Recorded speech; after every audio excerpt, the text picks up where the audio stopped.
காடாக அல்லது ஏதேனின் தோட்டமாக, கர்த்தரின் தோட்டமாக அத மாறுது. என் மனாந்தரம் மாறுது மகளே. நான் அப்ப அடிக்கடி சொல்றோமே, வசனம் யாருக்கு அடையாளம்? இயேசு கிறிஸ்து அடையாளம். தண்ணீர் யாருக்கு அடையாளம்? நீங்க எல்லா இடத்துலயும் வாசித்து பார்த்தீங்கன்னா, எல்லா இடத்திலும் ஆவியானவர் ஏசப்பா தான் வேலை செய்வாங்க. வார்த்தை யாருக்கு அடையாளம்? இப்ப வார்த்தையும் அடுத்து என்னது? தண்ணீரும். வார்த்தையும் தண்ணீரும். அப்ப ஒரு விதை வளரணும் என்ன வேணும்? தண்ணீர். அப்ப வார்த்தை யாருக்கு அடையாளம்? ஏசப்பா அடையாளம். அடுத்து தண்ணீர் யாருக்கு அடையாளம்? ஆவியானவர். ஏதேன் தோட்டத்துல ஜீவ விருட்சம் இருந்தது, ஜீவ நதி இருந்தது. இது இயேசு கிறிஸ்துவுக்கு அடையாளம், ஆவியானவர் அடையாளம். பாலும் தேனும். அடுத்து சொல்லுங்க, பாலும் தேனும். பால் என்பது யாருக்கு அடையாளம்? பால் அபிஷேகம், ஆவியானவர் அடையாளம். தேன் என்பது யாருக்கு அடையாளம்?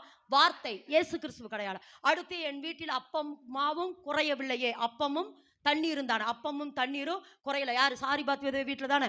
அப்பமும் தண்ணீரும் குறைவில்லை. அப்ப யாருக்கு அடையாளம்? இயேசு கிறிஸ்து. தண்ணீர் யாருக்கு அடையாளம்?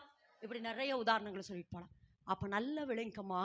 ஒன்னே ஒண்ணு மட்டும் சொல்றேன், திரும்பவும் சொல்றேன், ஆவியானவர் இன்றைக்கு வைராக்கிய வாஞ்சையா இருக்கிறார். எதுக்கு தெரியுமா? ஒண்ணு, நீங்கள் இழந்து போன தேவசாயில் உங்களுக்குள்ள வைக்கிறோம். நிச்சயமா ஆபிரகாமுக்கு உண்டான ஆசீர்வாதம் இன்னைக்கு கர்த்தர் உங்க மேல வைப்பாரு. அந்த 7 வித ஆசீர்வாதத்தை உங்க மேல வைக்க போறார்.